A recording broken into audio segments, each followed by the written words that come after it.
एखाद्या संख्येला 50ने गुणण्याची सोपी ट्रिक्स. समजा आपल्याला 22 गुणिले 50 करायचं आहे. तर या 22चं अर्ध म्हणजेच 11 आणि त्याच्यापुढे 2 शून्य लिहा. झाला तुमचा गुणाकार. आणखी काही उदाहरणं पाहूयात. समजा 38 गुणिले 50 करायचं आहे.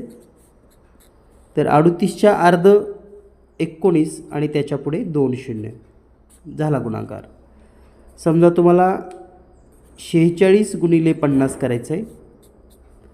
तर 46च्या अर्ध 23 आणि त्याच्यावर 2 शून्य. समजा तुम्हाला 60 गुणिले 50 लिहायचं आहे. तर 60च्या अर्ध 30 आणि त्यावर 2 शून्य. समजा आपल्याला 80 गुणिले 50 करायचं आहे. तर 80च्या अर्ध 40 आणि त्यावर 2 शून्य. या पद्धतीने अगदी सहज सोप्या पद्धतीने अगदी